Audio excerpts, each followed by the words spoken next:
Hi, I'm Lorena from Dublin FM. Today we interview the author of the book Capital Woman of Influence, Helen Ganning.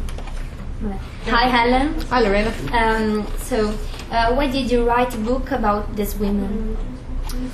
Why did I write the book? I wrote the book because I've always been curious about these women.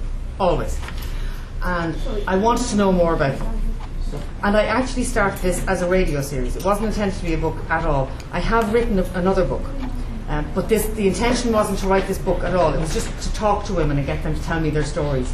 But the more they talked to me, the more I thought, actually there are an awful lot of people out there who would love to hear these women's stories. And even if you broadcast on radio, you only reach a certain number of people, and you only reach them at that time of the day. And I thought a much broader group of people would be interested in finding out these women's stories. So that's why I wrote the book, to get it out to more people. Okay, and which of these women's life do you find the most interesting? Very hard to say which is the most interesting. They're all so different. I mean, if you look at somebody like Caroline Downey. Caroline Downey was born into a very wealthy family, so she's always had a sort of silver spoon in her mouth. She's always been very well looked after, and she's always had plenty of money. She married somebody who has plenty of money, and yet she raises millions every year for charity. She's a fascinating character. She doesn't need to. She has all the money she wants.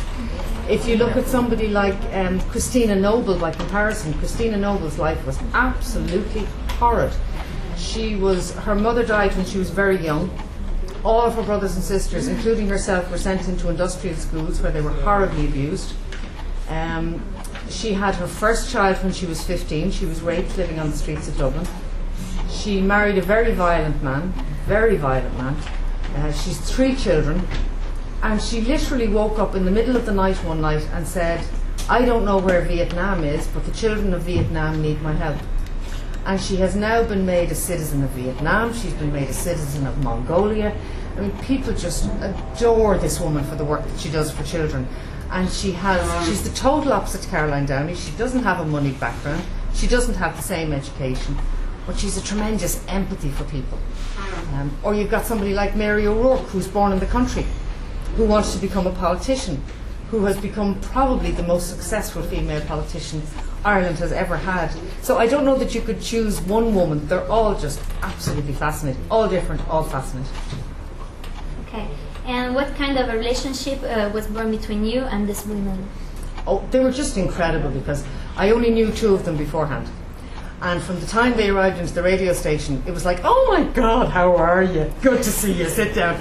We literally had at one stage the chief executive came in because it was Mary O'Rourke, the government minister, had a sore throat that day. And when he came in to say hello, she said, would you ever do me a favour? We're chatting here. Would you go off and make me a nice cup of tea? Because my throat was sore and we were doing radio. And the chief executive, the managing director, went off and made a cup of tea and came back and gave her the cup of tea. I found all of the women, they're very open, they're very chatty, so that they're naturally inclined to talk. So it was almost like by the time they'd left, we'd become best friends. We were all hugging each other and saying, oh, see you again, and thanks for coming in. They were lovely women. And what do you expect from the publication of this book? I expect absolutely everybody in Ireland to read this book. And then I expect the publisher to come back and say, we need to go international, you need to become a mega superstar, and the whole world needs to know about these women. Okay, so thank you very much. Good luck for your book. Thank you, it was a pleasure. Good.